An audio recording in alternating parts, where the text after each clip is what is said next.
I saw this comment on a video from last week talking about whether or not the Broncos could trade back from pick number 20 and what they could get in return. So I cooked up 3 different blockbuster trade ideas, if you will, involving the 20th overall pick. Now, I do think it's important to remind you guys what Denver is working with in the draft. So if they do trade back, they would be acquiring more draft picks to the already existing picks they have, which is a second, a third, a fourth, and then 3 6th-round draft picks. So we're going to get to our first trade idea in just a moment, but the Chiefs report and the Broncos breakdown have been paired together in a like battle for this week. So starting today and every other video this week, scroll on down and click that thumbs up button if you hate Kansas City. Now, who could Denver trade back with? Let's run through the NFL draft order real quick here. We'll kind of move our way towards pick number 20 as I don't expect Denver to be making a big splash trade up, but you never quite know with Sean Payton. So moving along a little bit, let's check out who could have interest in pick number 20. As we get to the 20th spot here, you can see the Steelers, the Chargers, the Packers, and the Vikings immediately follow. And here's how the rest of round number 1 rounds out. So I've got 3 teams in mind, and let's start with an order of closest to 20 and then moving our way back. Beginning with the Green Bay Packers at pick number 23. Steelers, I don't expect to jump up 1 spot. Chargers at pick 22, I don't expect to make an interdivision trade, but it has happened before. But the Packers, why the Packers? If you know a Packers fan and you ask them what is their biggest roster need going into the draft, they're likely going to tell you wide receiver. Josh Jacobs said they need a wide receiver 1. Christian Watson tore his ACL very late in the 2024 season and is probably going to miss all of 2025. So there are not a lot of good receivers in this draft class. Matthew Golden is my personal wide receiver 1 in this class, but I know most people like Ted McMillan out of Arizona the most, and then some have Ibuka as number 2. But if Green Bay is absolute about going to get a receiver, they may not want to wait. And I could see them jumping up in front of a team like the Chargers, when everyone thought last year LA would go receiver with Malik Nabers and they went Joe Alt. Maybe this is the year they go receiver in round 1 to give Justin Herbert another receiver to throw to. And the Packers sitting at 23, either A, don't want the Chargers to get their guy, or B, don't want someone behind them in the draft jumping in front of them and taking whoever their number 1 receiver is. So this is a trade projection I cooked up. I built it off the NFL trade value chart. I think it was Jimmy Johnson who created it. But basically what it is it's a number system with all 265 picks. And the Broncos' 20th overall pick is valued at 850 points. So if you want to trade up to 20, the picks you are sending them have to equal 850. It's not an exact science, but it's a rough starting point. So I went with first-round pick swap, of course, and then a 4th and a 5th coming to Denver for falling back 3 spots. I also thought, well, if you know me, you know I love history, we could find a blueprint of a similar-ish trade. And I really couldn't find a similar-ish one. This was probably the best I could come up with. It's 23, but it's moving up to 17 instead of 20. So 3 spots instead of 6 spots. So I figured, hey, we'll take half the trade, right? And so instead of a 3rd, a 4th, and a 5th, how about a 5th and a 6th? Because that feels somewhere around the midpoint between what the Jags got from the Vikings when they moved up to get Dallas Turner. Now, moving from 20 to 23, you're not going to have a dramatic change as to who's going to be available. So if you're wondering, all right, after trading back with Green Bay, who we get? Omarion Hampton, UNC running back, Colston Loveland. I don't know if he gets past Harbaugh at pick number 22, but you never know. Derek Harmon, I think, could be a really intriguing option if Denver's plan A, Ashton Genty, plan B, Tyler Warren, plan C, Colston Loveland, and plan D, Omarion Hampton all go from 1 to 19. And the Broncos are like, so our top 4 guys are all taken. There's a big drop-off for us after 4 to 5. So let's move back and get a couple more picks. And then Harmon, I could see being a great, injection of youth to that interior defensive line in a nice rotational piece with DJ Jones. And the pass rush upside is very, very real. So I want to hear from you now. Would you be willing to trade back from pick number 20? I'm on board with it if your top 4 guys are taken. I don't think this is a loaded draft class, so there's really only, in my eyes, 15-ish first-round grades. And if you're moving from 20 to 23, you're making it a lot more, maybe not a lot more difficult, but you're making it more difficult to find a true quality prospect. Not by a lot, but just by a little margin. So only if your favorite guys are all taken would I consider moving back at all. The next trade candidate is the Buffalo Bills at number 30. I tried to find someone between 24 and 29. There were a couple of teams that I could see having interest in moving up, but didn't have a lot of draft capital to give up in a trade. And that's a big hurdle for that team to get past to pull the trigger on a deal. But why would the Bills have any interest in trading up from 30 to 23? Well, after watching the Super Bowl, Buffalo should have one goal this offseason.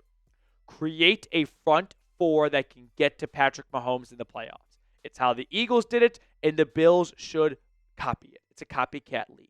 And this is a great draft class to accomplish that goal because it is loaded at pass rusher. So let's say the Bills put together their power rankings of all the best pass rushers in this class, and they want to just go out and get their number 1, number 2, number 3 guy and don't want to sit back and wait to see who falls to them.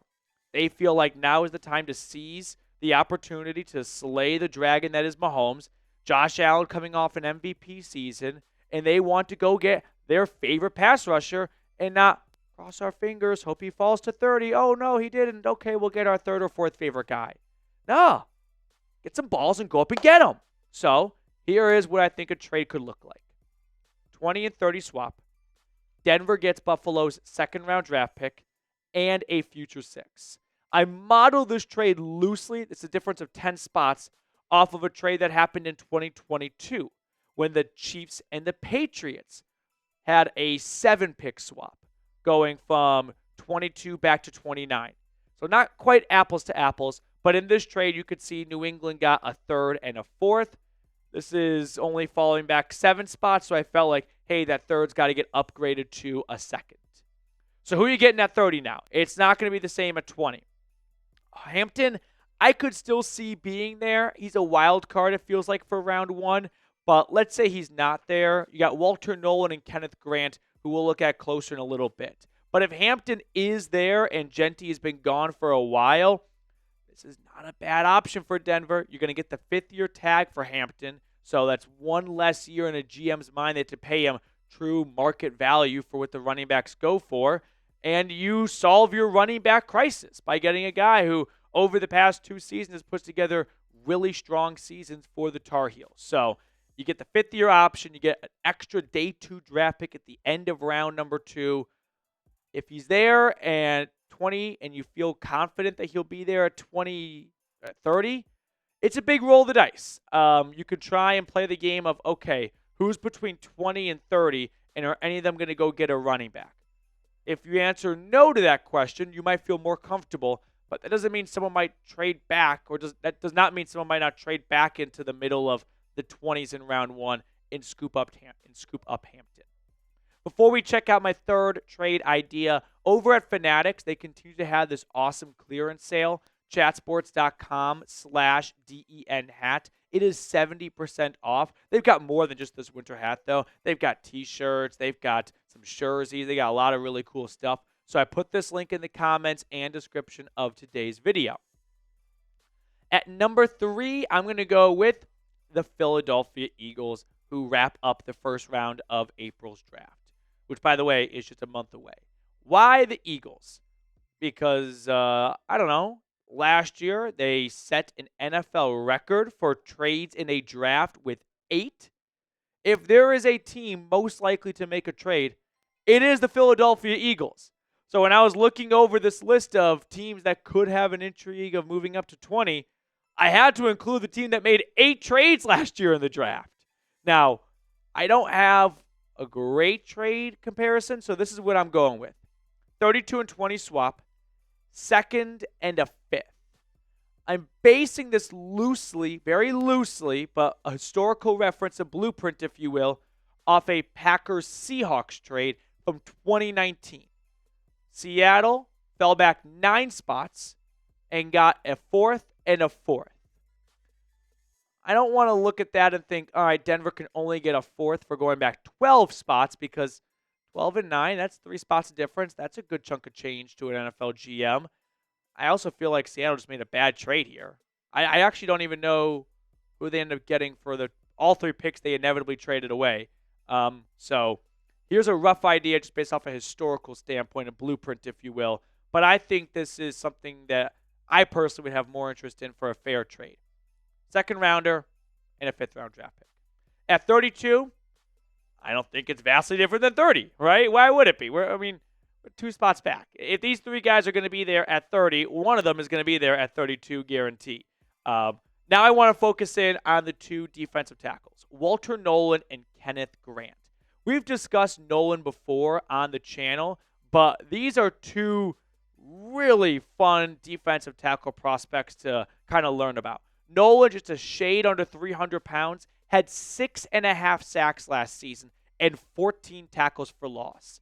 He's not just like an athletic freak, though, right? He's not someone that just tests through the charts. In fact, that might be more Kenneth Grant. He weighs 331 pounds. He did not run at the combine, his 40-yard dash, but a lot of people project him to have a sub 5-second 40-yard dash. Now, the production wasn't quite there as Nolan, but he was also on a Michigan defensive line with Mason Graham. So you have 2 great players on the interior. Maybe one guy gets a sack that the other guy could have gotten, but just wasn't quite there quick enough.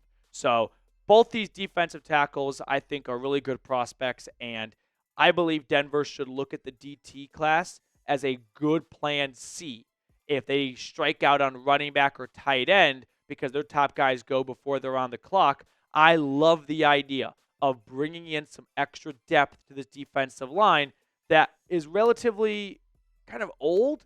I mean, they're not like all over 30, but Zach Allen, is getting up there. John Franklin Myers getting up there. And DJ Jones, 30 years old. That's a position that you rotate frequently at. So I think it's good to have some investment of youth in the trenches. And I like the idea of bringing in someone like Walter Nolan or Kenneth Grant as a plan C, if you will. Now, name a prospect you wanted Denver to select in the draft. I'm going to think of someone. I'm going to give you my guy in just a moment, but go back 3, 4, 5, 6, 7 years ago. Give me a player you were like, I really wanted Denver to take him, and maybe he went just before the Broncos, he went shortly after the Broncos, whatever it may be.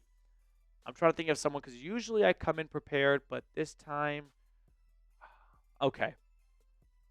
I got one, but it's a little controversial. Are we ready? 3, 2, 1. Justin Jefferson. I remember thinking to myself, I know I'm not smarter than GMs, but someone explained to me why he is going in the 20s. That does not add up to me. And sure enough, here we are. All right. That's going to do it for us on today's episode. Thank you all so much for tuning in. I hope you enjoyed our breakdown of a couple of trade ideas. So was it G-Trons? Hope you enjoyed our answer, a very long-winded one to your question.